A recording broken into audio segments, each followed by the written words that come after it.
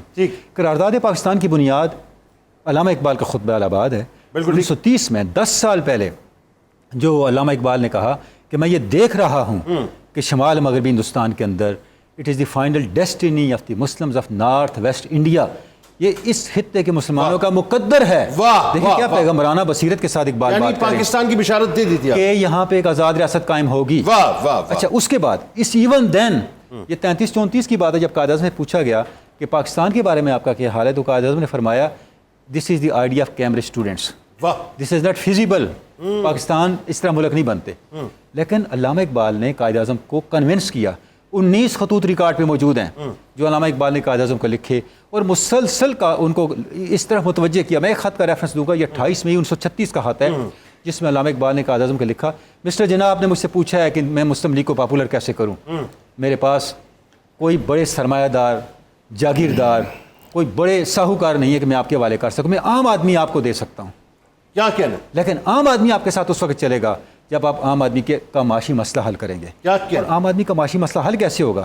علامہ نے لکھا وہ صرف ایک طریقے سے حل ہوگا کہ آپ اس ملک کے اندر اسلام کا قانون معاش نافذ کریں. کیا کہنے؟ مسٹر جناح، آپ جانتے ہیں آنے والے سسٹم کے اندر سر گنے جائیں گے. جب پارلیمان میں آپ کی تعداد کم ہوگی، آپ کوئی نظام نافذ نہیں کر سکتے. اب یہ کیسے نافذ ہوگا؟ اب جس جملے پہ علامہ نے خط ختم کیا، مسٹر جناح، کیا وہ وقت نہیں آیا کہ آپ ایک الگ ملک کے لیے سوچنا شروع کریں؟ جی. دس واز دی پوائنٹ جہاں سے اقبال کے اس ویژن پہ قائد اعظم آئے اور آگے چل کے پھر قرارداد پاکستان. سر کیا زبردست آپ نے گفتگو کی ہے. ذرا ڈاکٹر صاحب یہ بتائیے، ویسے تو ظاہر تعصب کی فضا تو اپنی جگہ تھی، لیکن اگر میں پریسائزلی سیناپسس کی صورت میں، نہرو رپورٹ 1928، خطبہ الہ آباد آ گیا 1930، قائد اعظم محمد علی جناح رحمۃ اللہ علیہ کے 14 نکات آ گئے. ٹھیک ہے جی. اور پھر اس کے بعد آپ چلے جاتے ہیں 1937 کے الیکشنز پہ، ڈائریکٹ ہم وہاں جم کرتے ہیں. وہ جو الیکشنز میں بندر بانٹ ساری ہوئی ہے تو ظاہر سارا مقصد سامنے آ گیا تھا. یہ ذرا اس جگہ رک کے ذرا سمجھائیے یہ کیا معاملہ تھا سارا. بہت بہت شکریہ. بر صغیر میں ہندو مسلم مسئلہ آج کا نہیں ہے، یہ اس دن سے شروع ہے جب مسلمان اس خطے میں آئے تھے. ٹھیک ہے. اور یہ 3 صورتوں میں آئے تھے، تاجر بن کر آئے، حاکم بن کر آئے اور حکمرانی کرتے رہے. ٹھیک ہے. یہ پہلا فیز تھا جس میں ہندو مسلم کو ایگزسٹنس تھی. جب انگریز یہاں آیا ہے، جبکہ ہندوؤں میں کچھ انتہا پسند جو تھے وہ یعنی بھرش ہونے کے خوف سے اشنان بھی رکھتے تھے، مسلمانوں کو ملیچ بھی کہتے تھے، غیر ملکی کو. یہ مسئلہ چل رہا تھا، حتیٰ کہ اکبر اعظم جسے مہابلی کہتے تھے اور جسے سیکولرزم کا بادشاہ کہا جاتا ہے، اس کی قبر اور ان کی قبر سے ملحق مسجد کی 2-3 بار توہین کی گئی، اور آگرہ سے دلی شفٹ کیا گیا کیپٹل۔ اب جب انگریز آئے تو انگریز اور ہندوؤں نے مل کر جو کام کیا وہ بہت خطرناک تھا، ٹھیک ہے، اور وہ یہ تھا کہ انہوں نے ایک مردہ زبان ہندی اس کو زندہ کیا، ٹھیک ہے، انگریز کی سرپرستی موجود تھی، اور پھر دین اسلام کے بنیادی یعنی اقدار اور نبی محترم صلی اللہ علیہ وسلم کی توہین یہ انہوں نے مل کر شروع کی، جس میں ہم پھر غازی علم الدین شہید بھی دیکھتے ہیں۔ ٹھیک ہے، اب اس کے ساتھ جو تھا مسلمانوں نے پھر بھی کو ایگزسٹنس کی کوشش کی اور کہا کہ کانسٹیٹیوشنل گارنٹیز ہمیں دے دیں اور سیپریٹزم دے دیں کہ ہم مسلمان ایک ہندو نہیں ہے، ایک علیحدہ قوم ہے، مگر ان دونوں چیزوں کو بھی اس وقت مکمل طور پہ رد کر دیا گیا جب نہرو رپورٹ آئی۔ بالکل ٹھیک، اور نہرو رپورٹ کے بعد جو گول بیس کانفرنس تھی اس میں کمیونل ایوارڈ میں مسلمانوں کو بھی یعنی سیپریٹ الیکٹوریٹ ملا، اور مسلمانوں نے ڈاکٹر بی آر امبیڈکر جو دلت لیڈر تھے ان کی ریکویسٹ پر کہ یہ کروڑوں میں موجود ہیں اور یہ کہتے ہیں کہ we are not Hindus, we are born in Hindu culture, we are separate as Muslims are separate and we are to be given separate electorate. اور قائد اعظم علامہ اقبال اور مسلم لیگ کی کوششوں سے دلت کو بھی، جو آج دلت کہلاتے ہیں پہلے انٹچیبلز تھے، انہیں بھی سیپریٹ الیکٹوریٹ ملا، سکھوں کو بھی میسر تھا۔ یہ وہ چیز تھی جو ہندوؤں کو مائنورٹی میں لے جاتی تھی اور مسلمان میجورٹی میں آ جاتے تھے۔ اب یہ صورتحال تھی تو انہوں نے جو رویہ اپنایا وہ نہرو رپورٹ تھی، اس کے بعد کانگریس منسٹریز تھیں، اور دلت کو لالچ دے کے، ڈرا کے، دھمکا کے بی آر امبیڈکر کو اپنے ساتھ ملایا، جبکہ وہ کہہ چکے تھے کہ اگر مجھے ڈراؤ گے تو میں کروڑوں دلت کے ساتھ مسلمان ہو جاؤں گا۔ اچھا، یہ 1937 میں جو منسٹریز کی بات ہے، اسی کے ساتھ انہوں نے وندے ماترم کا ترانہ بھی شروع کر دیا، ہندی کو رائج کر دیا، ترنگا بن گیا، وندے ماترم، گائے کا ذبیحہ منع کر دیا، گائے کا ذبیحہ تھا۔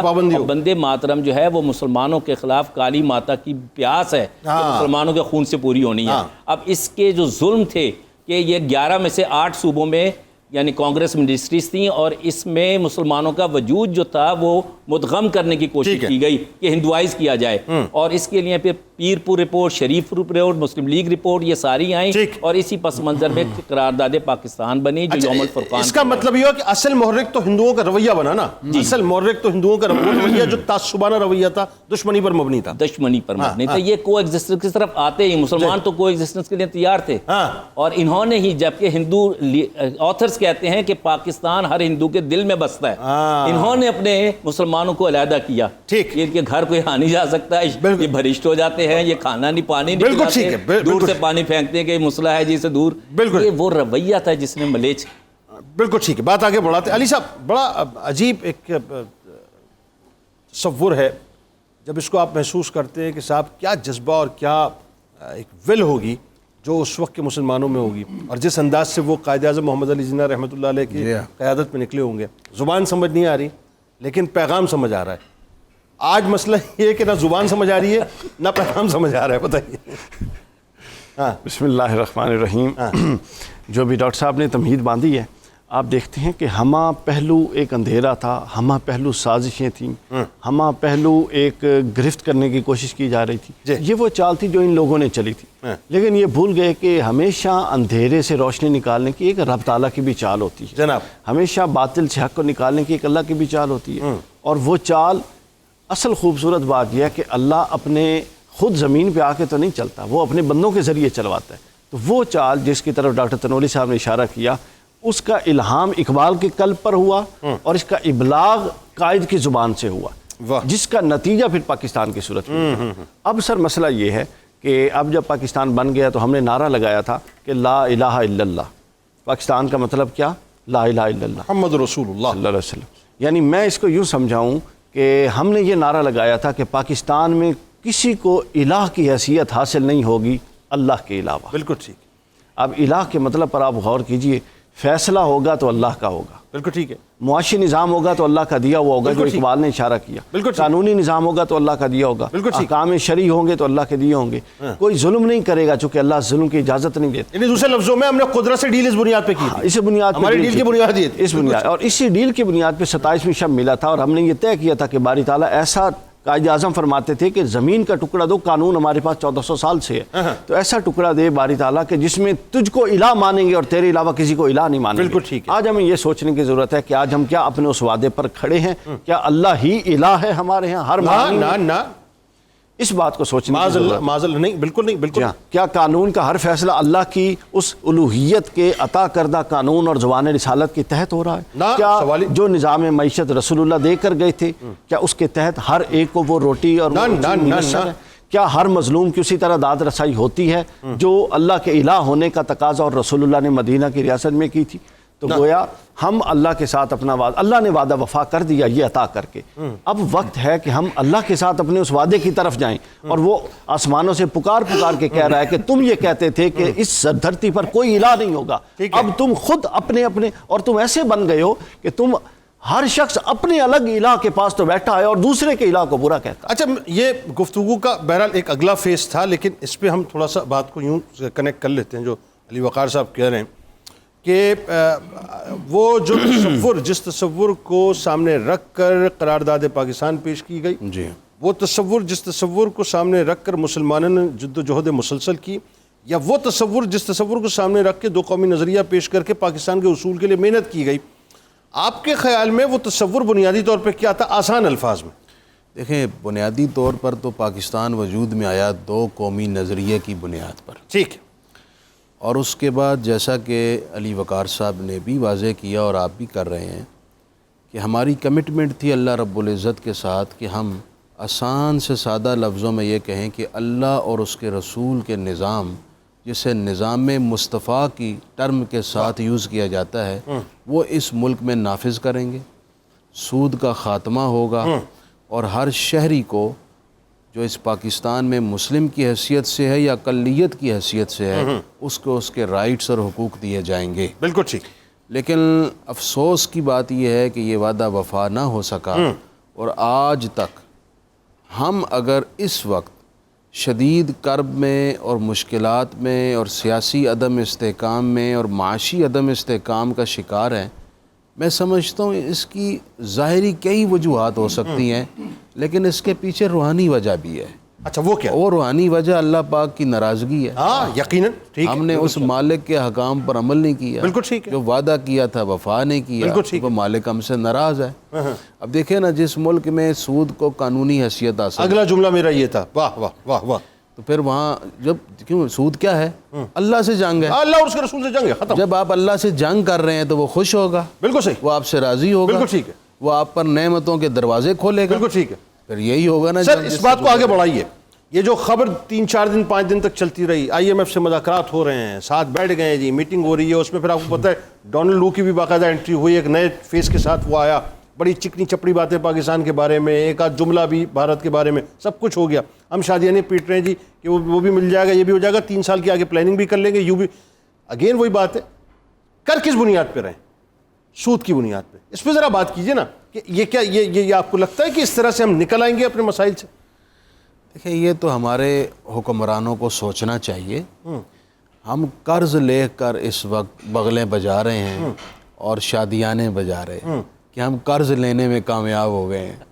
یہ تو ہمارے لیے ایک افسوس کی بات ہے کہ ہم اس وقت اس پوزیشن پر پہنچ چکے ہیں، بھیک مانگ کے شادیانے بجا رہے ہیں، بھیک مانگے بغیر، قرض لیے بغیر ہم چند دن بھی اپنے ملک کو نہیں چلا پا رہے۔ بالکل ایسا ہے۔ یہ تو ہمارے لیے انتہائی سنجیدہ وقت ہے کہ ہم غور و فکر کریں کہ اس وقت جو حکومت کی مشکلات ہیں، میں اس کی طرف نہیں جاتا، لیکن میں ایک دعوت فکر ضرور دیتا ہوں اور درخواست بھی کرتا ہوں ایز اے پاکستانی شہری کہ آپ ہمیں اس شرمندگی سے، اس آر سے نکالیں۔ پوری قوم آپ کے ساتھ کھڑی ہے، ٹھیک ہے، آپ ایسا کوئی لائحہ عمل ترتیب دیں کہ ملک کو اس قرض کے عذاب سے چھٹکارا دیں۔ جب تک یہ نہیں ہوگا، نہ مہنگائی کم ہوگی، کچھ بھی نہیں ہوگا سر، نہ ہی عدم استحکام کم ہوگا، کچھ بھی نہیں ہوگا، نہ ہی ملک کے اندر سے ایک پریشانی اور مایوسی کی کیفیت ختم ہوگی۔ سر آپ کے یہاں، میرے یہاں، ان کے یہاں، کسی کے یہاں، یہ جو دیکھ رہے ہیں اس وقت، کسی کے یہاں اولاد پیدا ہوتی ہے نا، تو وہ جو پہلا سانس جب وہ دنیا میں آ کے لیتی ہے تو وہ 2.5 لاکھ روپے کا سانس ہوتا ہے اس کا، پہلا 2.5 لاکھ روپے کا، اور وہ اب سانس مزید مہنگا ہوگا اس کا، کیونکہ آپ قرضے آپ مزید لے رہے ہیں۔ مجھے تو افسوس ہوتا ہے, اپنے آپ کو پیٹنے کا دل کرتا ہے جب میں وہ ویلاگر ہے نا ان کا, میجر گورو جو ہے ہندوستان کا, وہ جس طرح سے تمسخر اڑاتا ہے, آپ اندازہ کیجئے. سنا ہے, مطلب وہ کہتا ہے کیسی قوم ہے, قرضے لیتی ہے, بھیک مانگتی ہے, اور اس کے بعد شادیاں بجاتی ہے, خوش ہوتی ہے اس کے اوپر. کیسی قوم, یعنی ہم نے کیا فیس بنا دیا پاکستان کا. چلیں اس پہ بات کرتے ہیں. سرکار علیہ السلام کی بارگاہ میں ذرا ایک کلام پیش کیجئے, بڑا دل دکھا ہوا ہے صاحب. محمد طارق اسماعیل صاحب کوئی کلام پیش کیجئے.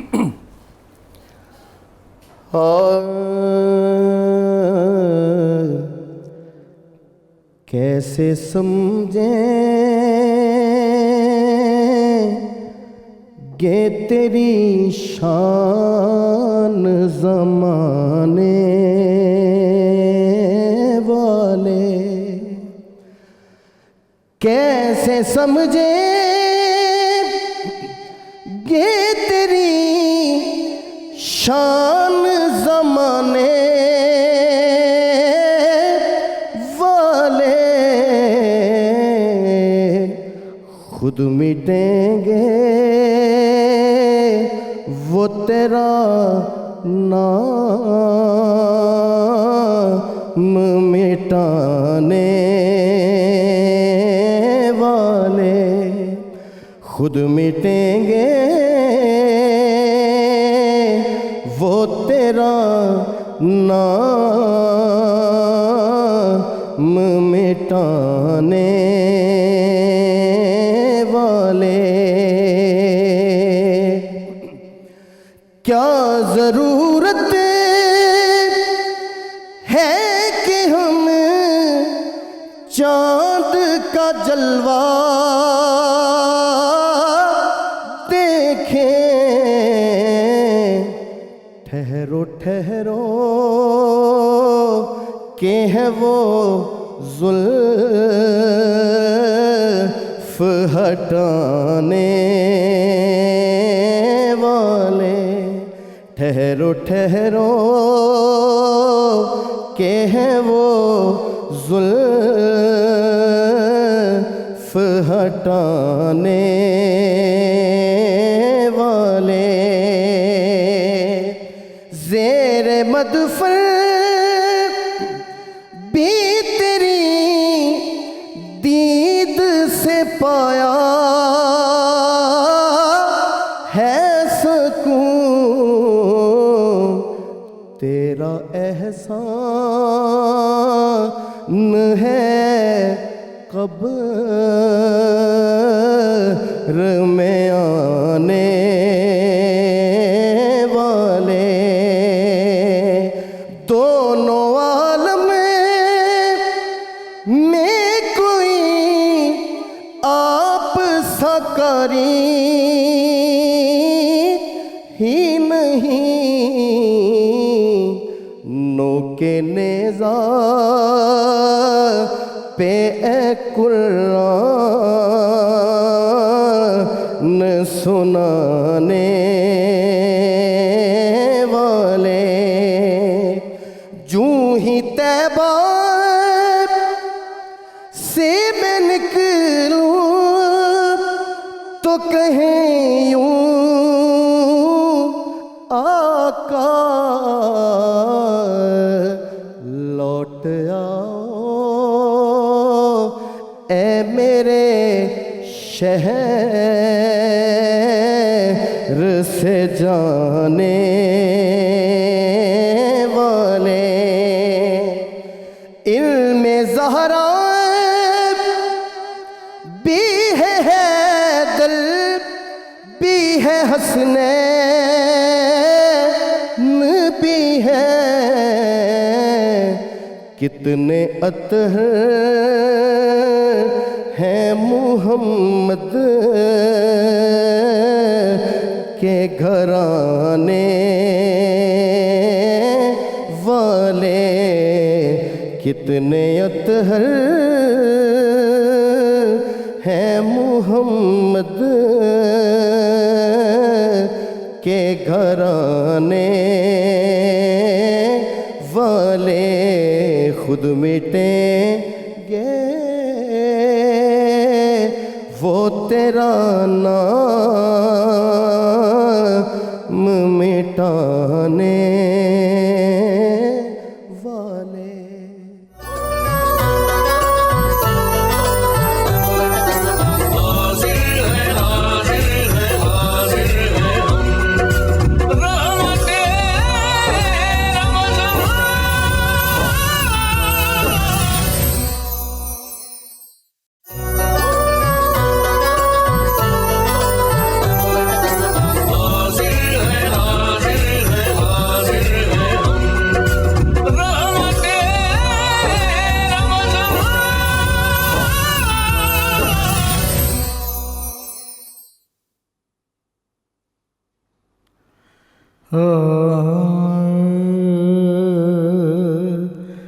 لوح بھی تو قلم بھی تو تیرا وجود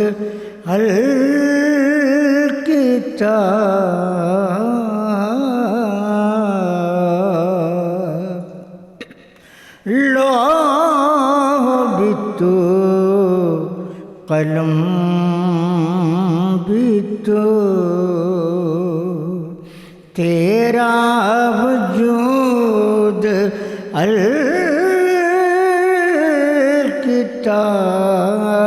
الکتاب گنبد بگینہ رنگ تیرے محیط میں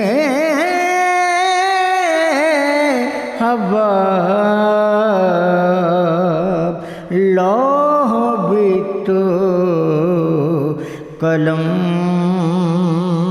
بھی تو شوق تیرا اگر نہ ہو میری نماز قائمہ شوق تیرا اگر نہ ہو میری نماز کا امام میرا قیام بے حجاب میرا سجود بھی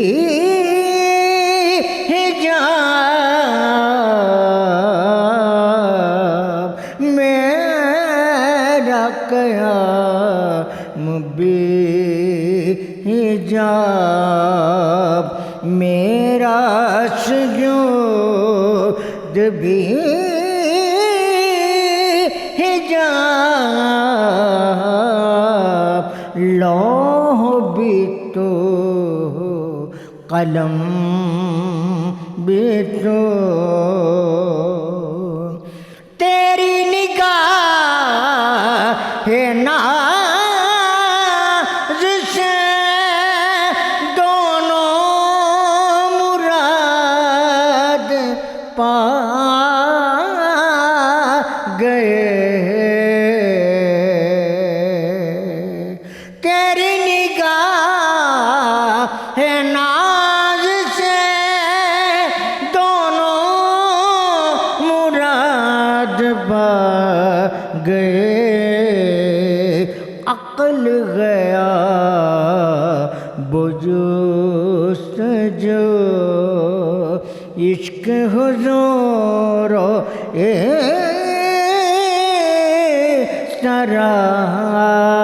سراب عقل گیا بجستجو عشق حضور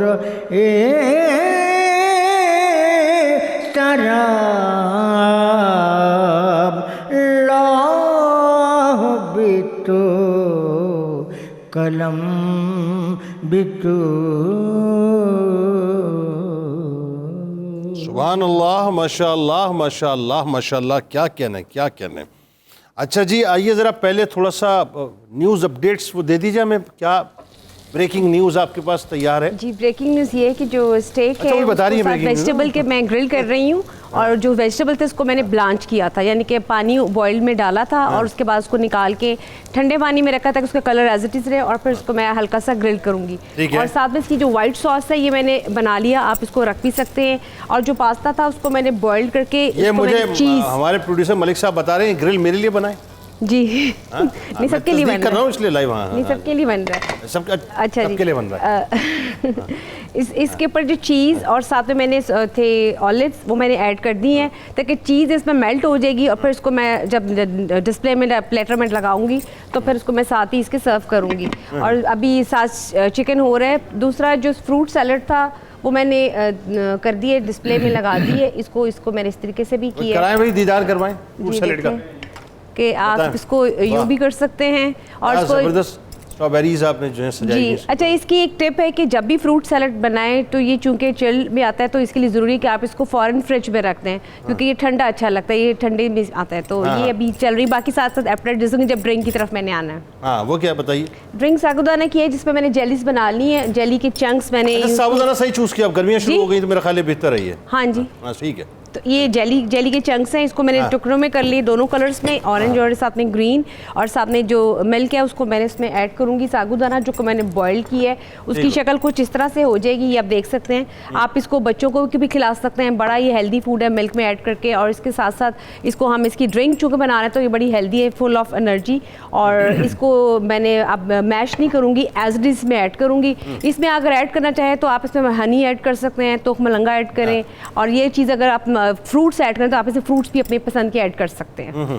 تو یہ بھی اس کو میں تھوڑا سا ٹھنڈا کر کے تو پھر اس کو مکس کروں گی. بس بھی کرتے ہیں, رونا آ جائے گا مجھے. اچھا سر, سلسلے کو ذرا جوڑیں. پاکستان اللہ تعالیٰ کی ظاہر نعمتوں میں سے بہت بڑی نعمت ہے, اور اس میں کوئی دوسری رائے نہیں کہ آزادی کی قدر و قیمت جو ہے جو نہیں سمجھا تباہ و برباد ہو گیا. اگین وہی بات کہ جو مقصد لے کر ہمارے بزرگ چلے اور جس مقصد کو ظاہر ہے مطلب پلانٹ کیا گیا, اس میں ایک بڑی بنیادی بات یوسف عرفان صاحب, میں چاہتا ہوں ذرا آپ آغاز کیجئے اس بات کا کہ 27واں اجلاس ہو رہا ہے اور قائد اعظم محمد علی جناح رحمۃ اللہ علیہ جو ہیں وہ خطاب کرتے ہیں. میرا خیال ہے وہ جو خطاب ہے اس کے کچھ جو ایک سیناپسز ہیں وہ لوگوں کو بتائیے وہ کیا تھا, کیا قائد اعظم آج کی نسل کو کیا ڈیلیور کرنا چاہ رہے تھے. بہت بہت شکریہ. 23 مارچ 1940 کی قرارداد جو ہے یہ ایک بنیادی اور مرکزی نقطہ ہے, فکری اعتبار سے بھی, تنظیمی اعتبار سے بھی. تنظیمی اعتبار یہ تھی کہ بر صغیر میں 2 مسلم میجورٹی پروونسز تھے, یونائٹڈ بنگال اور یونائٹڈ پنجاب. ٹھیک. ان 2 کے بغیر پاکستان نہیں بن سکتا تھا. درست.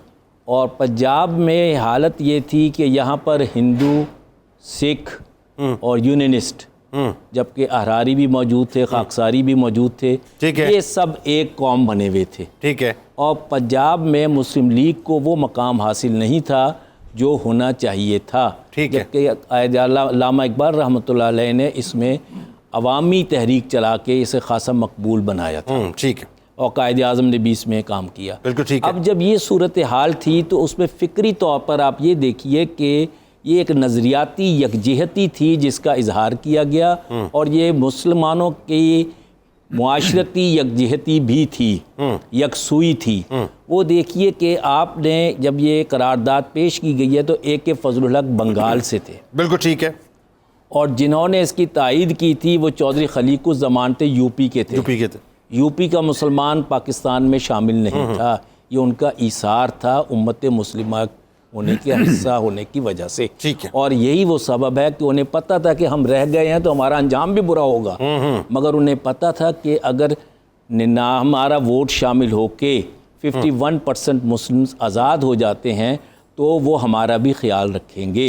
جس کا قائد اعظم نے اس قرارداد میں بھی کہا کہ اقلیتیں جو ہیں وہ خواہ پاکستان میں ہوں یا آزاد اسلامی ریاست میں یا غیر اسلامی ریاست میں. چودھری خلیق الزمان تھے وہاں سے نا, یوپی سے. ٹھیک ہو گیا. اور یہ اپنا اللہ آپ کا بھلا کرے پنجاب سے مولانا ظفر علی خان تھے.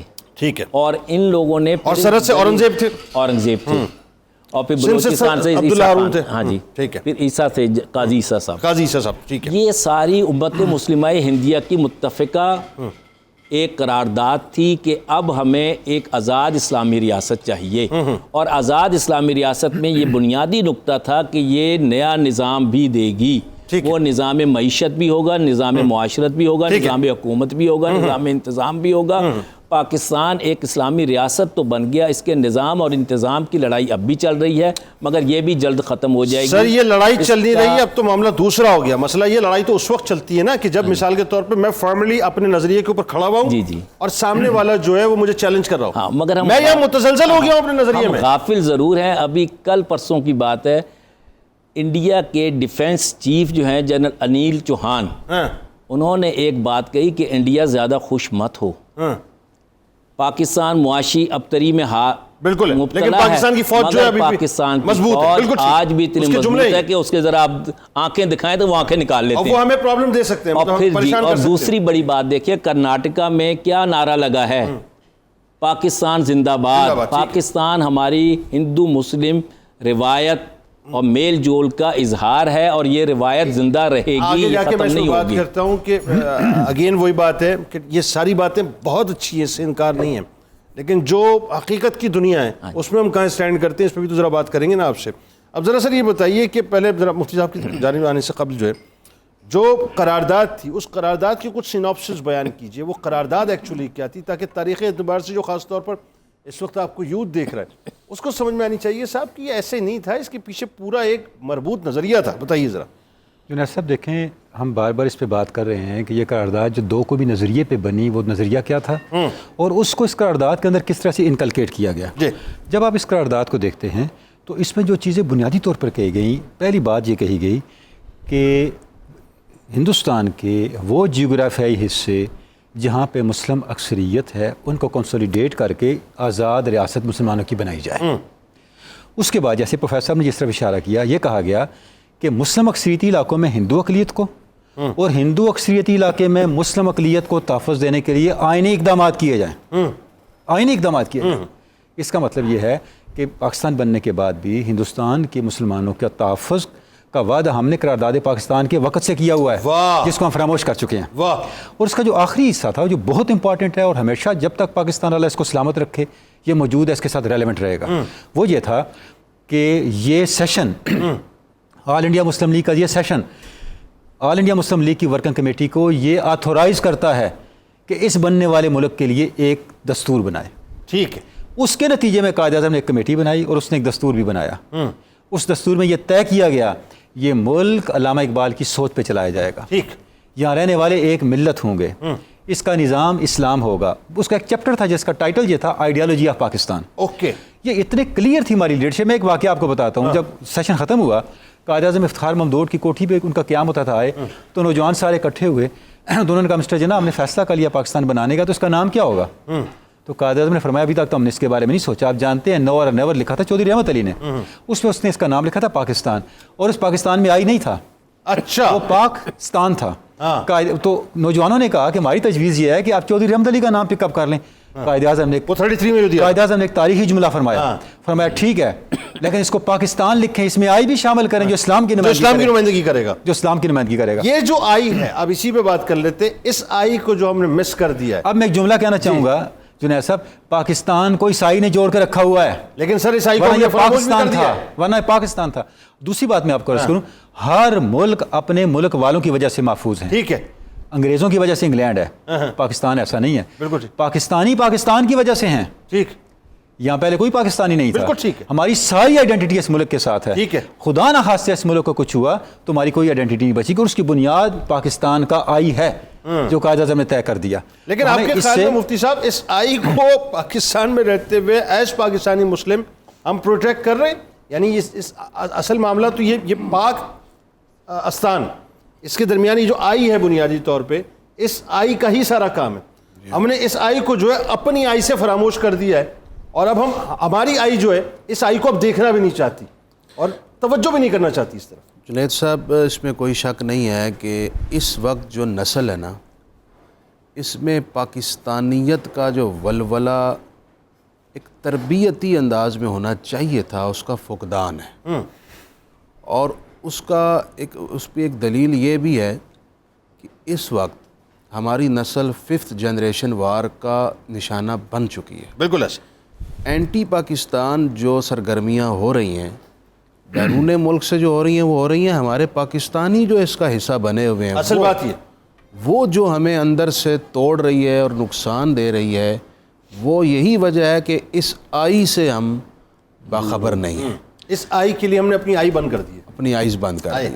اب ضرورت اس بات کی ہے کہ ہم ملکی سطح پر میڈیا کے فورم سے بھی، تعلیمی اداروں کے فورم سے بھی، اور دیکھیں یہ صرف قائدین کا یا حکمرانوں کا ہی کام نہیں ہے، جتنے پیرنٹس سن رہے ہیں وہ اس کو اپنی ذمہ داری سمجھیں، جہاں آپ اپنے بچوں کو قرآن اور سنت خود پڑھاتے ہیں، کلمہ سکھاتے ہیں، وہاں انہیں پاکستانیت بھی سکھائیں، وہاں انہیں پاکستان کی امپورٹنس بھی سکھائیں.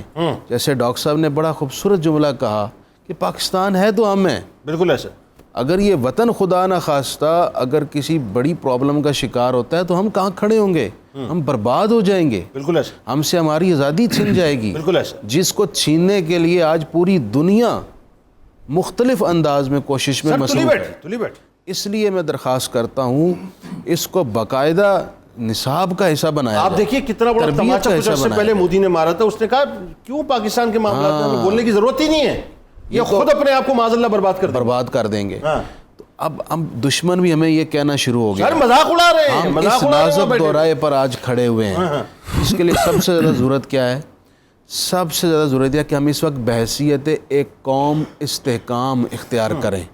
ہم اندر سے لڑ کے اتنا بکھر چکے ہیں کہ اب ہماری پاکستانیت بھی کمزور ہو گئی ہے. اللہ اب ہمیں چاہیے سب سے پہلے اس ملک میں, اللہ کرے میں دعا بھی کرتا ہوں روزانہ افطار میں, یہ دعا آپ کے سامنے کرتا ہوں کہ ہمارا ملک استحکام کا شکار ہو. اصل بات سب سے زیادہ ضروری ہے سیاسی استحکام. سیاسی استحکام ہو جائے, جنید بھائی میں دعوے سے کہتا ہوں اس ملک کے سارے مسئلے حل ہو جائیں گے.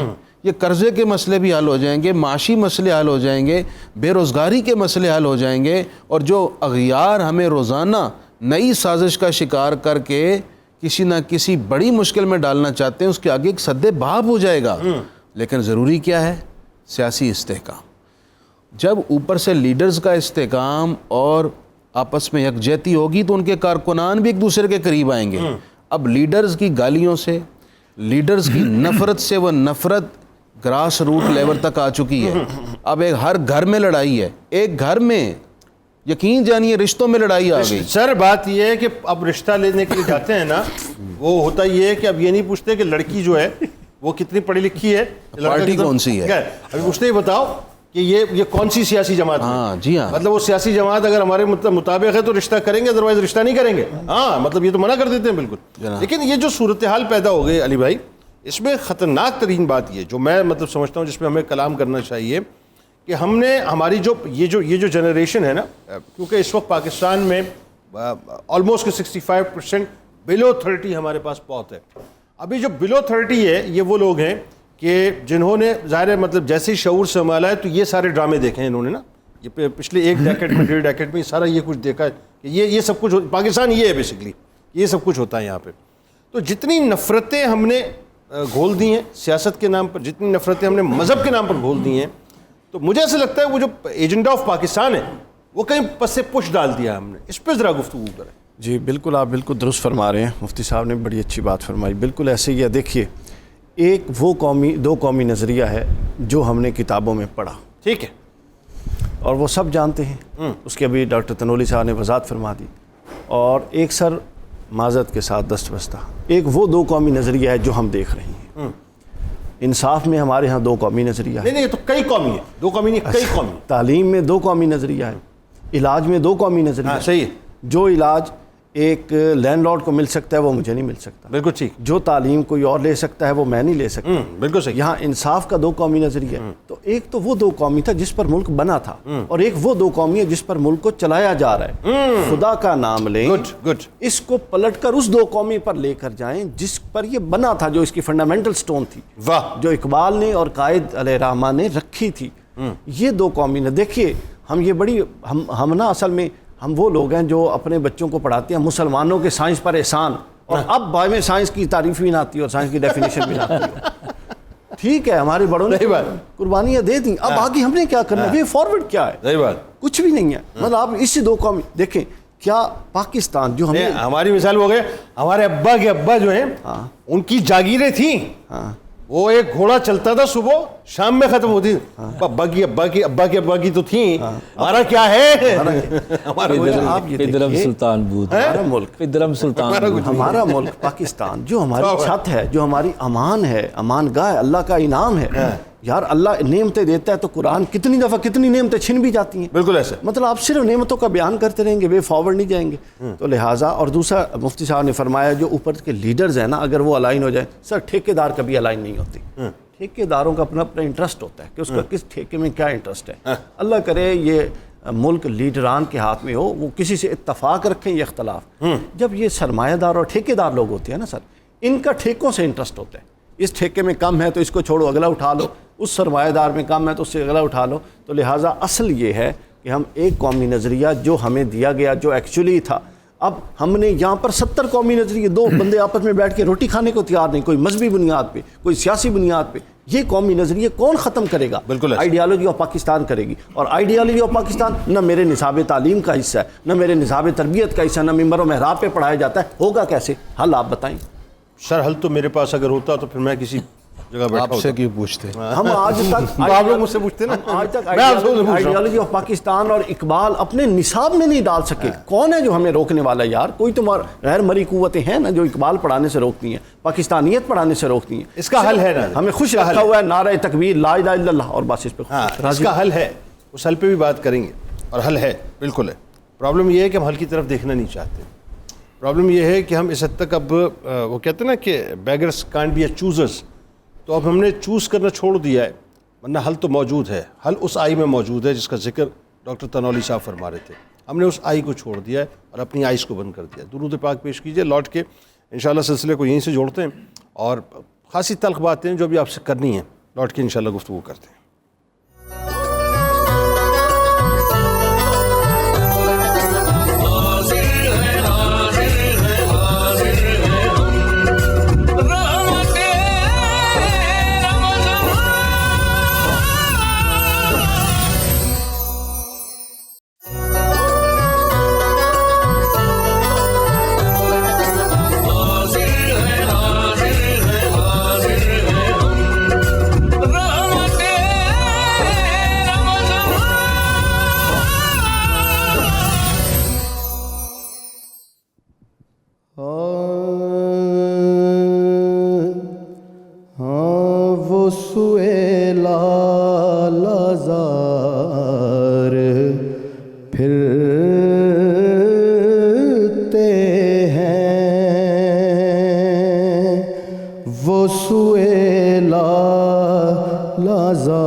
اس گلی کا گدا ہوں میں جس میں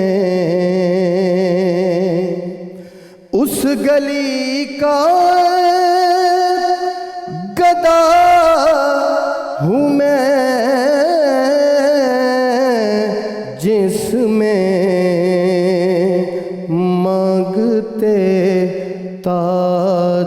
تاجدار پھرتے ہیں مانگتے تاجدار پھرتے ہیں جو تیرے در سے یار پھرتے ہیں جو تیرے در سے یار پھرتے ہیں در بدر یوں ہی خوار پھرتے ہیں در بدر یوں ہی خوار پھرتے ہیں پھرتے ہیں در بدر یوں ہی خوار پھرتے ہیں کوئی پوچھے کیوں تیری بات رضا کوئی پوچھے کیوں تیری بات رضا تجھ سے شیدا ہزار پھرتے ہیں وہ سویلا لازار پھرتے ہیں تیرے دن اے بہار پھرتے ہیں. سبحان اللہ، ماشاء اللہ، سلامت رہی سلامت. یہ جو اعلیٰ حضرت کا کلام ہے، 2 مصرے اٹھا لیے میں نے اس میں سے، اور مجھے ایسا لگا کہ پاکستان کا مقدمہ ان 2 مصروں کے اندر ہی بنا ہے. جو تیرے در سے یار پھرتے ہیں در بدر یوں ہی خار پھرتے ہیں. مجھے ایسا لگتا ہے مفتی صاحب پاکستان کا پورا مقدمہ ان 2 مصروں کے اندر جو ہے وہ سمویا ہوا ہے. اس پہ گفتگو کیجیے ذرا. اس پہ تو کوئی شک نہیں ہے جی. جو اللہ تعالیٰ کے بتائے ہوئے دین، ان الدین عند اللہ الاسلام، اس کے خلاف راستے پر چلے گا، اس کے مقدر میں ذلت و رسوائی ہے. ایسا ہی وہ امام مالک کا ایک فرمان ہے کہ لن یصلح آخر هذه الامت الا ما صلح به اولها. اس امت کا آخر اسی راستے پر چل کر عزت پا سکتا ہے جس راستے پر اس امت کے اول لوگ چلے تھے. اللہ اکبر، اللہ اکبر. اور وہ غیر مشروط اور لامحدود وفاداری، اللہ اکبر، محبت، اطاعت اور پیروی تھی رسول اللہ صلی اللہ علیہ وسلم کی. سبحان اللہ. اس دن ہم نے ایک پروگرام کیا تھا پک اینڈ چوز کا. ہاں، پک اینڈ چوز کا. آج ہمیں اس چیز نے تباہ و برباد کیا ہے کہ ہم اس دین میں سے اپنی منشا مرضی کے مطابق جو ہمیں سہولت لگے اٹھا لیتے ہیں، جو میری خواہش نفس اور طبیعت اور مزاج کے خلاف ہے اس کو ہم ریجیکٹ کرتے ہیں، اگنور کرتے ہیں. وہ ہے نا کہ کس منہ سے تمہیں منزل مقصود چاہیے، دین کرتے ہو اور سود چاہیے. ایمان تم نے اپنا تماشا بنا لیا، مطلب کا دین، مرضی کا معبود چاہیے. مرضی کا معبود معذرت. ایسا ہی ہوا ہے. تو ہم نے کیونکہ خواہش کو اب گویا کہ خدا بنا لیا ہے تو پھر ذلت اور رسوائی ہمارا مقدر بن گئی ہے. الٹیمیٹلی راستہ وہی ہے کہ پلٹ آئیں دربار مصطفیٰ کی طرف، پلٹ آئیں سنت رسول کی طرف. اچھا، کیسا آپ کے خیال میں، کیا مجھے کہنے دیجئے یہ بات اور سوال کرنے دیجئے، کیا گنبد خضرا کے مکین اس بات پہ خوش ہوتے ہوں گے کہ ناموس رسالت پہ جب دنیا بھر میں معاذ اللہ کہیں بھی اگر بے خنی ہوتی ہے اس حوالے سے، اور پاکستان کی لیڈرز اس انداز سے رسپونڈ نہیں کرتے جس انداز سے کرنا چاہیے، تو کیا خوش ہوتے ہوں گے کہ اس لیے پاکستان دیا تھا؟ یا اس بار قرآن کی بے خنی کہیں اگر دنیا میں ہوتی ہے اور ہم لوگ مسئلے پسندی کا شکار ہوتے ہیں تو کیا گنبد خضرا کے مکین خوش ہوتے ہوں گے؟ بالکل خوش نہیں ہوتے، بلکہ آپ ناراض ہوتے ہیں. امت کو وہ امام احمد بن حنبل کا ایک جملہ ہے نا، انہوں نے کہا تھا کہ حضور صلی اللہ علیہ وسلم کی ناموس اور عزت و وقار پر اگر کوئی بد کلامی ہو، کوئی توہین ہو اور امت پر اس پر ریئیکٹ نہ کرے تو ساری امت کا مر جانا اچھا ہے. مر جانا اچھا اس سے. ٹھیک. جب آپ، کیونکہ یہ آپ کے ایمانی جذبات ہیں. ہماری کیا کمٹمنٹ ہے؟ ہمارا ایمان مکمل کب ہوتا ہے؟ لا یؤمن احدکم حتی اکون احب الیہ من والدہ وولدہ والناس اجمعین. بالکل ایسا. خود زبان رسالت سے اللہ کے حبیب فرما رہے ہیں کہ تمہارا ایمان اس وقت تک کامل ہو ہی نہیں سکتا جب تک تم اپنے ماں باپ، اولاد، ایون کہ اپنی جان سے بھی بڑھ کر اللہ کے حبیب علیہ السلام کو عزیز نہ جانو. تو آپ کو عزیز جاننے کا کیا مطلب ہے کہ آپ کے خلاف کچھ بھی بھونکتا رہے، کوئی غلاظت بکتا رہے تو ہم خاموش بیٹھے رہے. اور یہ راز تو قائد اعظم محمد علی جناح علیہ رحمہ نے اپنی حیات طیبہ میں خود جو ہے باقاعدہ افشا کیا تھا مختلف علماء کرام کے سامنے کہ مجھے سرکار علیہ السلام نے حکم دے کر اس خطے کی نمائندگی کے لیے بھیجا ہے. جی اس میں کوئی شک نہیں ہے.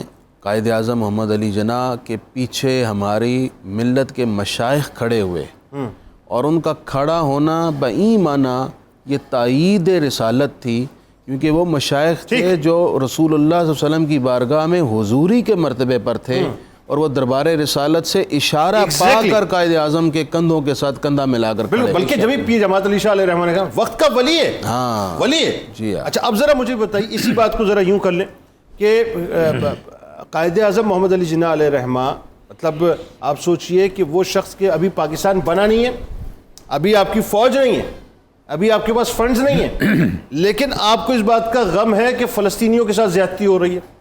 اور آپ دیکھیے کہ 23 مارچ آج کا دن ہی ہے, 1940 ہی ہے, منٹو پارک ہے, اور اس پارک میں جب قرارداد پاکستان کے لیے بات ہو رہی ہے یا جسے قرارداد لاہور کہا جاتا ہے, اس سے پہلے جو ہے فلسطین کے لیے قرارداد پیش ہو رہی ہے. ہم نے فلسطین کو بھی مکمل طور پہ فراموش کر دیا. آج تو قصوں میں بھی فلسطین نہیں ہے, ہمارے غزہ نہیں ہے, بالکل فراموش کر دیا. بتائیے. ایسا گزارش ہے کہ نہ صرف قرارداد پاکستان کے موقع پہ بلکہ اس سے پہلے بھی مسلم لیگ کے کئی اجلاسوں میں فلسطین کے حق میں قراردادیں منظور 18 قراردادیں ٹوٹل پیش ہوئی تھی, اور ان سب قراردادوں کو انڈورس کیا گیا. بنیادی طور پہ اس قرارداد کے اندر ان سب قراردادوں کو انڈورس کیا گیا, اور قائد اعظم کا یہ بیان اسٹیٹمنٹ یہ موجود ہے ریکارڈ پہ کہ اسرائیل کو ہم جائز ملک نہیں سمجھتے. امت کے سینے میں خنجر ہے, امت کے سینے میں خنجر ہے, ہم اس کو جائز ملک نہیں سمجھتے. اور یہ ان کا جو ایک اصولی سٹینڈ تھا, اصولی موقف تھا, اور وہ دیکھ رہے تھے کہ ان فیوچر اس کے کیا نتائج نکلیں گے, اور نتائج آخر بعد میں برآمد ہوئے. اچھا, یہ جو قراردادیں چلتی آ رہی تھیں جنید صاحب, دنیا دیکھ رہی تھی کہ یہ جو ملک بن رہا ہے اس کا آئندہ رول کیا ہوگا, اس کا کردار کیا ہوگا. یہی وجہ ہے کہ پاکستان بننے کے ساتھ ہی اس کو اس کے کردار سے ہٹانے اور منحرف کرنے کی کوششیں شروع ہو گئیں. میں صرف ایک لیٹسٹ ریفرنس آپ کے سامنے رکھوں گا. ابھی چند کچھ وقت پہلے, شاید 1-2 ماہ پہلے, ایک کتاب سامنے آئی, نو ایگزٹ فرام پاکستان, اور اس کا مصنف ہے ڈینیل سیٹ مرکل. اس نے اس میں لکھا ہے کہ جب پاکستان بنا تھا اسی وقت امریکہ نے اور دنیا کی بڑی طاقتوں نے فیصلہ کر لیا تھا کہ اس ملک کو ترقی نہیں کرنے دینا. ٹھیک ہے. اور اس ملک کو لیڈرشپ کے منصب پہ نہیں پہنچنے دینا. بالکل ٹھیک. کیوں؟ یہ ایک آئیڈیالوجیکل سٹیٹ ہے. اگر یہ اس منزل پہ چلے گئے تو اس سے بہت بڑے مسائل تہذیبی اور دوسرے ہمارے لیے پیدا ہو جائیں گے. بالکل ٹھیک. لہٰذا ہم نے کوششیں کی اور ہم نے اس ملک کو ہمیشہ ترقی کے راستے سے منحرف کر کے رکھا. ٹھیک ہے. سوال یہ ہے کہ ہم اپنے اس تخلیق کے مقصد کو کتنا یاد رکھے ہوئے ہیں, اسی میں ہماری بقا ہے. فراموش کر دیا سر. کہ اگر ہم نے اپنے مقصد کو فراموش کر دیا جس کے لیے یہ ملک بنا ہے, تو پھر ہمارے لیے جواز کوئی نہیں رہے گا باقی رہنے کا, ہماری نسل کے اندر کوئی انسپائریشن نہیں رہے گی. نہیں, مجھے تائید خدا بندی کا کوئی دروازہ ہمارے لیے کھلا نہیں رہے گا. انتہائی سادہ سوال. آپ ایک ٹیچر بھی ہیں, آپ ایک اسکالر بھی ہیں, پوری دنیا آپ نے دیکھی, پوری دنیا کا کمپیریزن آپ کے سامنے. اپنے دل پہ ہاتھ رکھ کے بتائیے, جس پاکستان کو مطلب قرارداد پاکستان میں ہم نے پیش کیا تھا, وہ پاکستان آج آپ دیکھ رہے ہیں؟ دیکھیں جنید صاحب, اس میں تو کوئی دوسری بات نہیں ہے کہ وہ پاکستان تو ابھی صرف خیالوں میں ہے یا کتابوں میں ہے. ایسا ہی ہے نا. اس کو خیالوں اور کتابوں سے نکال کے حقیقت مشہود قابل مشاہدہ حقیقت بنانا بھی باقی ہے. یہ علامہ کا ایک شعر ہے, میں شیخ سعدی کا شعر ہے جس پہ علامہ نے تضمین کیا, میں وہ پڑھنا چاہوں گا. وہ شیخ سعدی کہتے ہیں کہ خرما نتویں یافت ازاں خار کے کشتیں, دیبا نتواں بافت ازاں پشم کے رشتیں. یہ جو کانٹے ہم نے بوئے ہیں نا, اس سے کھجور نہیں ملنی. یہ جو ریشم ہم نے کاتا ہے اس سے 70 ڈانپنے والا لباس نہیں بنا جائے گا. ہم نے کانٹے بوئے ہیں 70 سال میں اور ہم کھجور اتارنا چاہتے ہیں. یہ نہیں ہو سکتا. ہمیں کھجور کا درخت جو بویا تھا اس کو ڈھونڈ کے تلاش کر کے اس کو آباد کرنا ہوگا. نہیں, اب بھی نہیں سمجھ رہے, اس کو زرخیز کرنا ہوگا. دیکھیں, مجھے جو آپ نے حوالہ دیا نا امریکہ کا, کہ پاکستان کے وجود کے ساتھ یعنی اس کے قائم ہونے کے ساتھ ہی یہ بالکل شتیر بنا ہوا تھا. بن گوریان کے مجھے جملے یاد آ گئے. کرکس اس کا مجھے یاد آتا ہے, جو پہلا پرائم منسٹر اسرائیل کا. اس نے جب یہ وار ہو گئی تھی اپنا 48 پھر اس کے بعد 67 میں جب اسرائیل جیت گیا تھا, اس نے پیرس کے اندر یونیورسٹی میں آپ کو یاد ہے کہ اسٹیٹمنٹ دی تھی, اس نے لیکچر دیا تھا, اور اس نے کہا تھا کہ پوری دنیا کے اندر اگر کوئی ہمارا دشمن ہے تو وہ پاکستان ہے. جی بالکل. اور کوئی ہمیں سپورٹ کرے گا تو وہ ہندوستان کرے گا. ہمیں چاہیے کہ ہم پاکستان کے خلاف ہندوستان کو استعمال کر کے اس کو ختم کریں, اس کے لیے کام کریں. سر, ہمارے سامنے یہ پورا اوپن کیس ہے, پھر بھی ہم خاموش ہیں. حقیقت یہ ہے کہ پاکستان اسرائیل کے لیے اینیمی نمبر 1 ہے. بالکل ٹھیک ہے.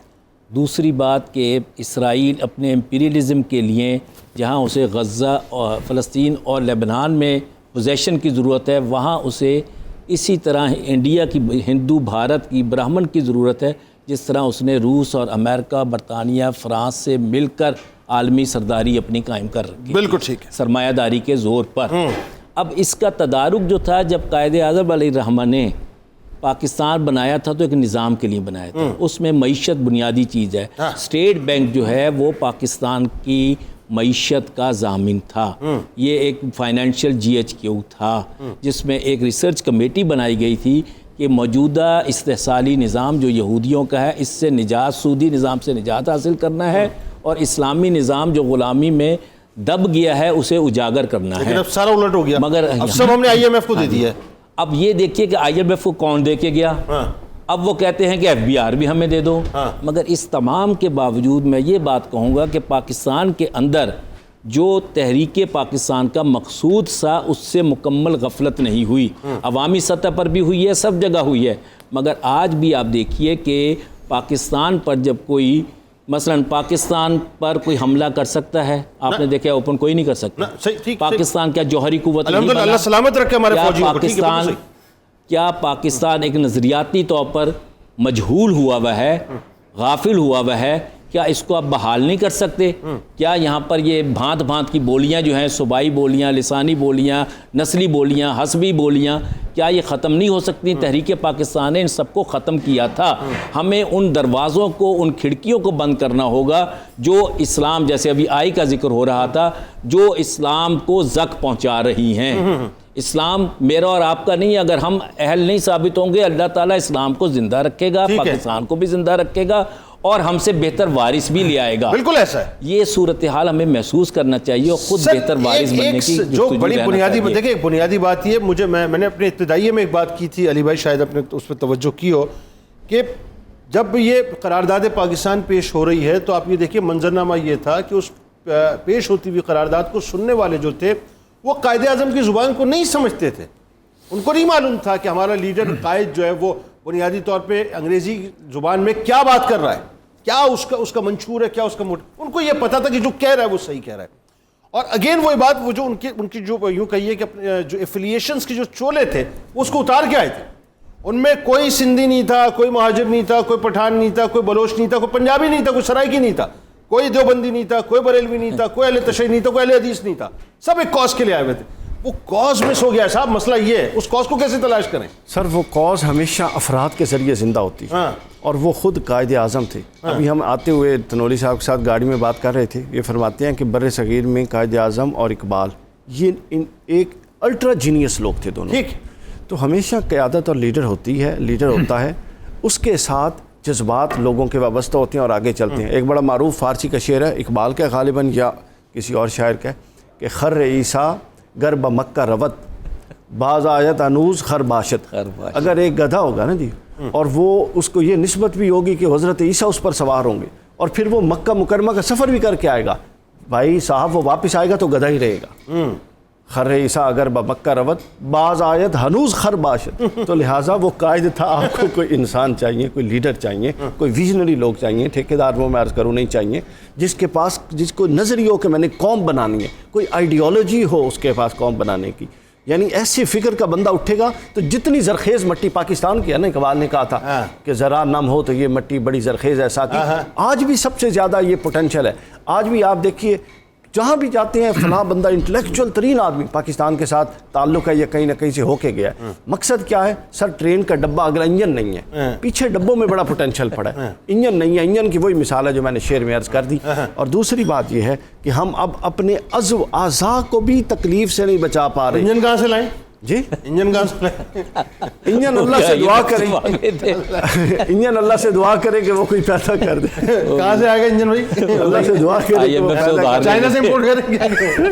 یہ سارے لیڈر بھی چائنا سے منگوائے پھر, اور کیا ہے تیار کروا کے تھوڑی دیر کے لیے دے دو بھائی, ہم جا کے چلا لیں, اس کے بعد واپس کر دیں گے. یہ ہوگا ہے سر بغیر انجن کے تو ریل چلنے سے رہی. بھائی 10-20 سال کے لیے لیڈر دے دو ہمیں ٹھیکے پہ, تو چلا لیں ملک کو پھر, اور کیا ویژن ہو اس کا پھر واپس کر دیں گے. اور کیا, اور چائنا کا تو ویسے ہی آپ کو پتا ہر چیز ڈسپوزیبل ہوتی ہے. بھائی ڈسپوزیبل لیڈر دے دو, استعمال کر لیں گے 20 سال کے لیے, پاکستان چلا لیں لیڈر بنائیں گے. مطلب آپ سوچئے کہ 76 سال بعد علی وقار صاحب جو ہیں وہ یہ کہہ رہے ہیں ویژنری لیڈر چاہیے, لیڈر نہیں ہے. اور آپ نے جب جملہ کہا نا, اللہ جانتا ہے میرا, میں اپنے ذہن کو ایکسپلور کر رہا تھا گوگل کی طرح, اور سوچ رہا تھا کوئی نام میرے ذہن میں آ جائے. میرا گوگل جو ہے وہ کسی نام کو سامنے لا ہی نہیں رہا ہے. مطلب جس قوم کا ڈیلیما یہ ہو جائے کہ اس کو لیڈرشپ نہ ہو, آپ سوچیے وہ کیا کرے گا, وہ کیا کرے گا. ایسا ہی ہے مفتی صاحب؟ جی بالکل. تو سر یہ والا پرابلم ہے. اور اس کے ساتھ آپ دیکھ لیں, اب جب آپ کو جو رسول اللہ صلی اللہ علیہ وسلم نجات آپ کی رسول اللہ کے قدموں میں, یہ بات لکھ کے رکھ لیں, آپ جتنے بھی اونچے چڑھ جائیں.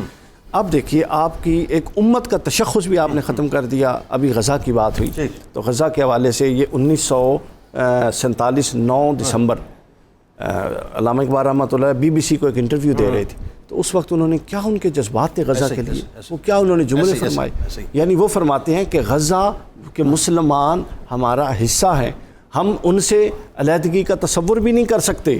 ہم ان کے اور مسلمانوں کے اندر ان کا لفظ ہے جو حص انصاف ہے، وہ حص انصاف کبھی مسلمانوں کو غزہ سے اور فلسطین کی اس غیر منصفانہ تقسیم سے آپ کو علیحدہ ہو کے نہیں بیٹھنے دے گی. لہٰذا حصے انصاف کو انہوں نے مخاطب کیا. تو لہٰذا حصے انصاف کو جگائیے، پاکستان بھی اوپر جائے گا. نوجوانوں کو پاکستانیت پڑھائیے، جس طرح کلمہ طیبہ پڑھاتے ہیں، ان کو پتہ ہو کہ میرے ملک میں اگر 4 خامی ہیں تو کوئی مسئلہ نہیں، میں نے ملک کے خلاف کوئی بات نہیں. بالکل ٹھیک ہے. ناظرین ہمارے ساتھ جڑے رہیے. سرکار علیہ السلام کی بارگاہ میں، ان کی آل کی بارگاہ میں درود پاک کا نذرانہ پیش کیجیے. یہ جو باتیں ہو رہی ہیں نا صاحب، وہ کبھی کبھی آپ اس پوزیشن پہ آ جاتے ہیں کہ آپ اندر سے اتنے ایگزاسٹ ہو جاتے ہیں، یوں کہہ لیجئے کہ اتنا آپ جو ہے وہ تکلیف میں آ جاتے ہیں کہ پھر آپ رونے کی بجائے ہنسنا شروع کر دیتے ہیں. اور مجھے لگتا ہے کہ شاید ہم سب کی کیفیت اس وقت یہ ہے کہ اندر سے ہم رو رہے ہیں اور باہر سے اثر کیا کریں، کیا کس سے جا کے شکوہ کریں. درود پاک پیش کیجیے.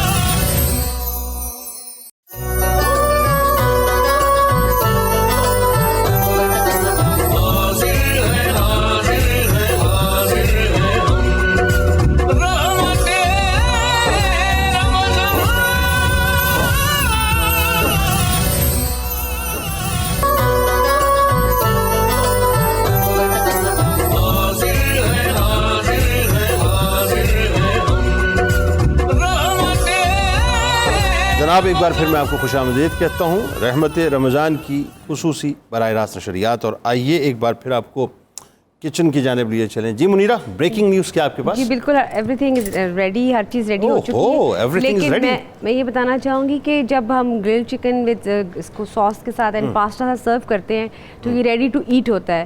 لیکن چونکہ ہمیں جو دکھانا تھا ڈسپلے تو میں نے اس کی پہلے سے سرو کر دی ہے. لیکن اس کو طریقہ یہ کہ جب آپ نے کھانا ہے تبھی اس کو سرو کرنا ہے. ٹھیک ہو گیا، ختم سماچار ختم ہوئے، سماچار ختم ہو گئے. چلیں آئیے ناظرین ایک بڑا پیارا سا آپ کو کلام سنواتے ہیں. الحاج اختر حسین قریشی صاحب ہمارے ساتھ موجود ہیں. کلام کوئی ایسا پیش کیجئے صاحب جو دلوں کو چھو جائے. کچھ نہیں مانگتا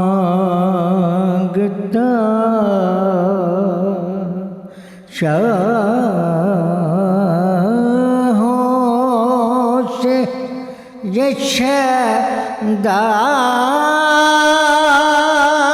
تیرا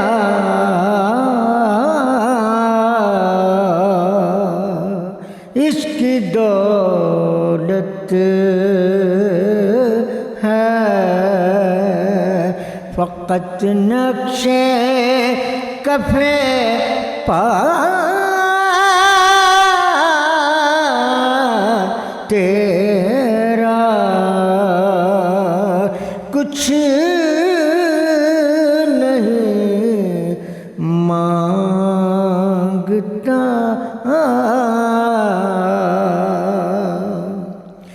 ایک بار اور بھی بطحا سے فلسطین میں ایک بار اور بھی بطحا سے فلسطین میں راستہ دیکھتی ہے مسجد ہے اقصی تیرا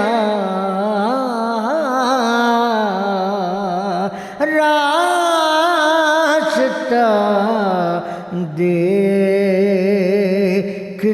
ہے دستگیری میری تنہائی کی تو نے کی میں تو مر جاتا اگر ساتھ نہ ہوتا تیرا.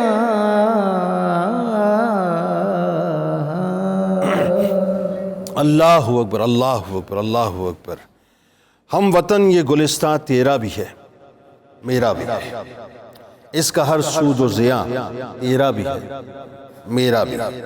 قائد اعظم کی کہتے ہیں امانت ہم جسے، مفتی صاحب قائد اعظم کی کہتے ہیں امانت ہم جسے، ورثہ یہ اے مہرباں تیرا بھی ہے میرا بھی ہے.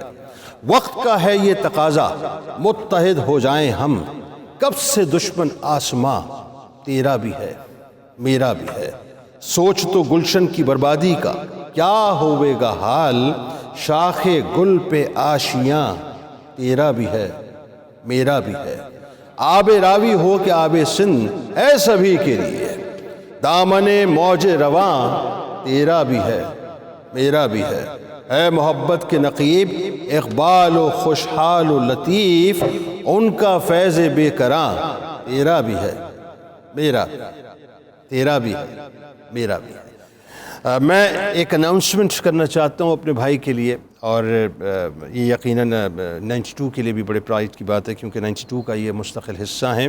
آپ کے ہمارے ہم سب کے بہت ہی پسندیدہ شناخواں جناب الحاج شہباز قمر فریدی صاحب کو ماشاءاللہ آج تمغہ امتیاز ملا ہے. تو میری جانب سے 92 نیوز کی جانب سے اور ہمارے تمام اسکالرز کی جانب سے دل کی عطا گہرائیوں سے شہباز بھائی آپ کو بہت بہت مبارکباد.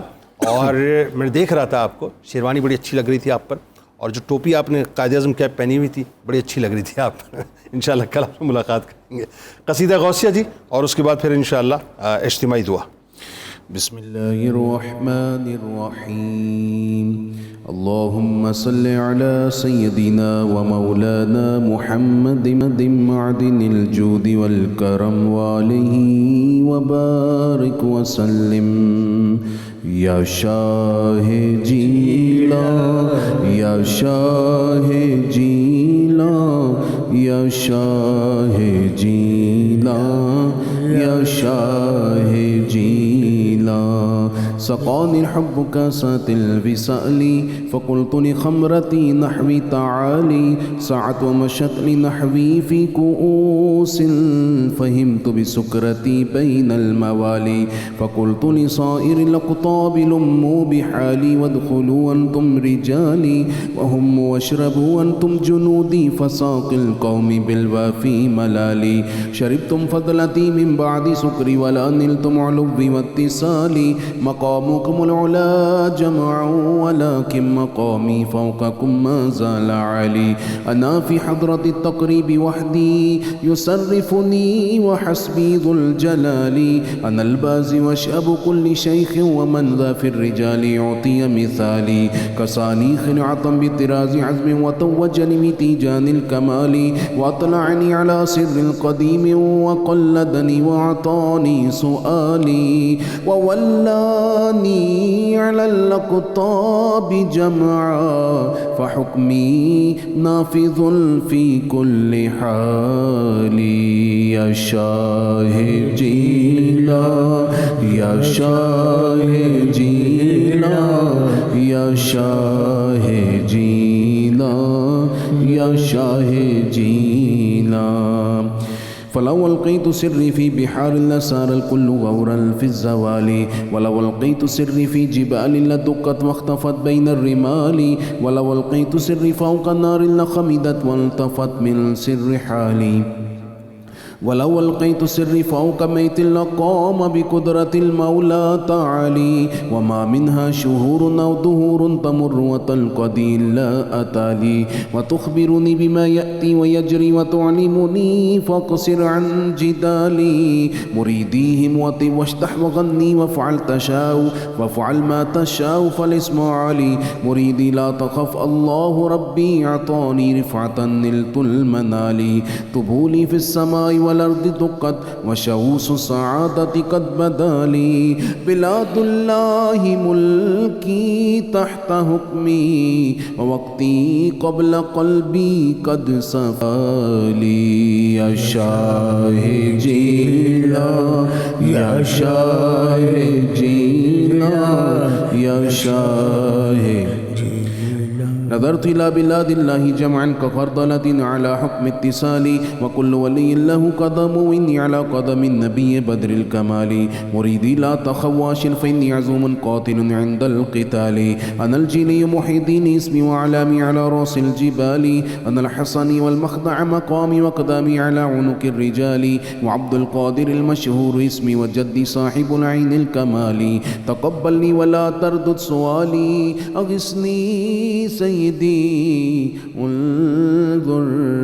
بحالي اللهم صل على سيدنا ومولانا محمد معدن الجود والكرم وعليه وبارك وسلم يا الله يا رحمن يا رحيم يا رزاق يا سلام يا حي يا قيوم يا مسبب الأسباب يا ذا الجلال والإكرام پروردگار عالم پوری قوم کے تمام روزے داروں کے روزے قبول فرما آمین. قبولیت کی ان گھڑیوں میں بصد عجز و نیاز تیرے حضور التجا ہے غزہ کے مظلوموں کی مدد فرما میرے اللہ کشمیر کے مظلوموں کو ظالموں سے نجات دے یا اللہ ہر وہ مسلمان جو کہیں بھی کسی جگہ غلامی کی زندگی گزار رہا ہے ان کو ظالموں سے نجات عطا کر کے آزادی دے دے پروردگار پاکستان کو ہر اعتبار سے استحکام اور سلامتی دے دے یا اللہ ہمارے معاشی کرائسس ختم کر دے نفرتوں کو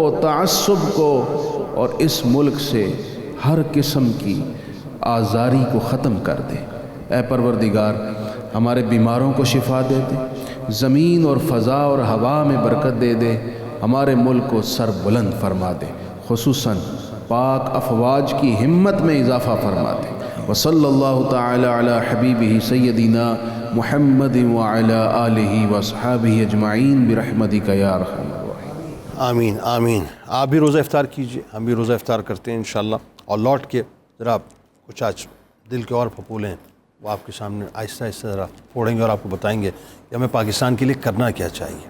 انشاءاللہ لوٹتے ہیں.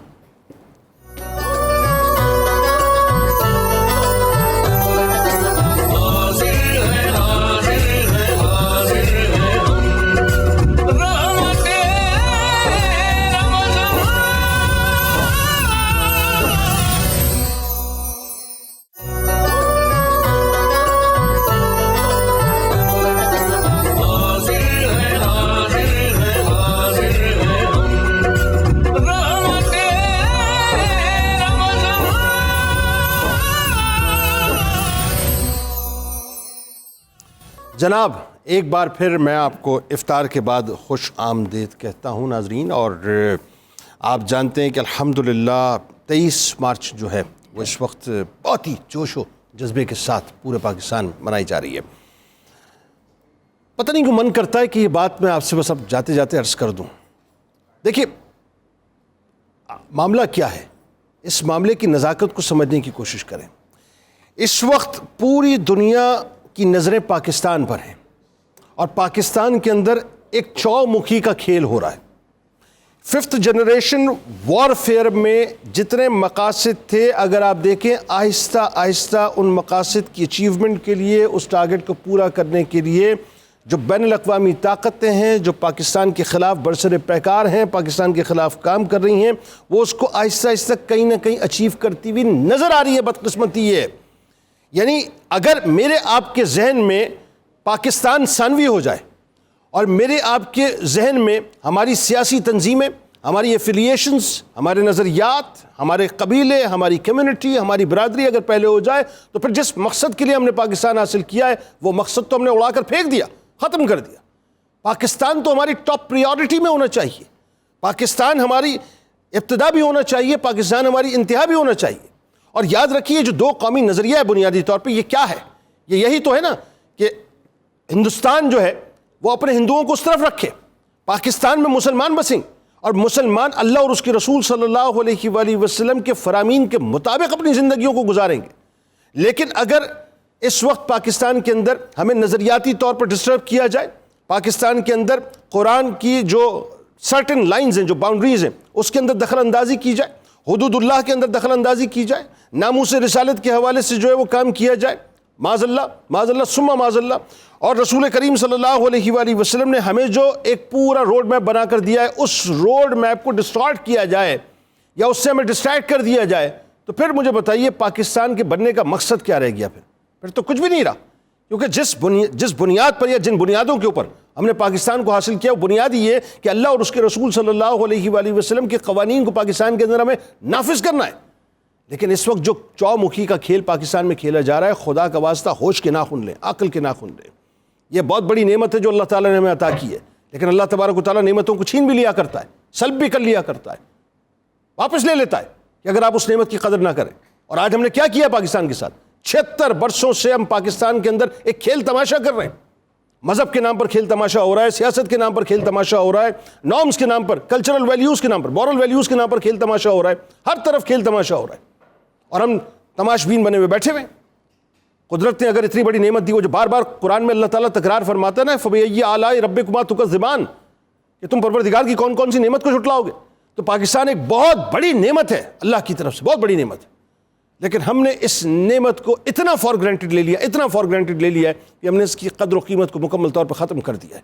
آج آپ دیکھ لیجئے جتنا مطلب ہم بنیادی طور پہ انتہا پسند ہو چکے ہیں پاکستان کے اندر. کسی بھی شعبے میں اٹھا لیجئے، مذہب کو اٹھا لیجئے، انتہا پسندی اپنے عروج پر ہے.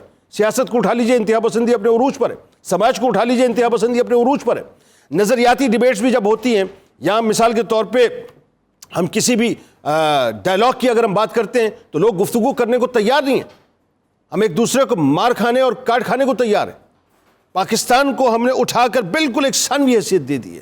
لہٰذا آج 23 مارچ کو میری گزارش ہے، خاص طور پہ جو نوجوان طبقہ مجھے دیکھ رہا ہے، آپ سمجھیں اس بات کو.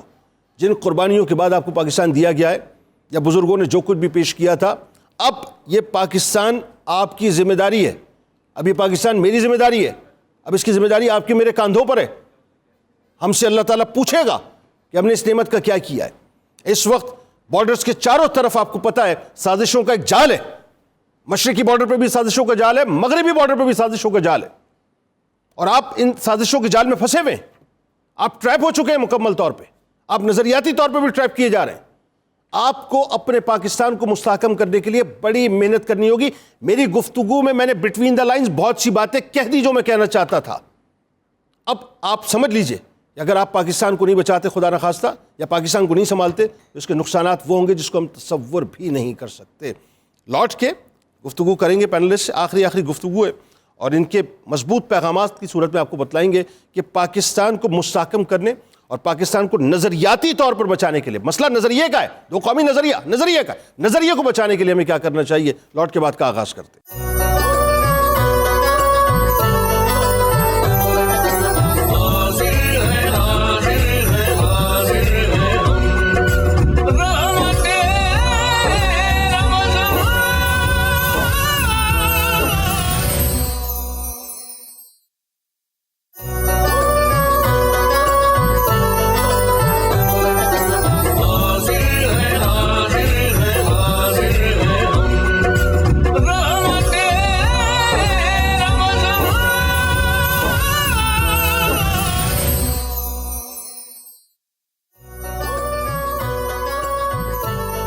جناب ایک بار پھر میں آپ کو خوش آمدید کہتا ہوں. 23 مارچ ہے، یوم پاکستان ہے. پوری پاکستانی کمیونٹی جو ہے اس وقت، چاہے وہ پاکستان میں بستے ہوں، پاکستان سے باہر بستے ہوں، سبھی کے دل ظاہر ہے پاکستان کے ساتھ دھڑکتے ہیں.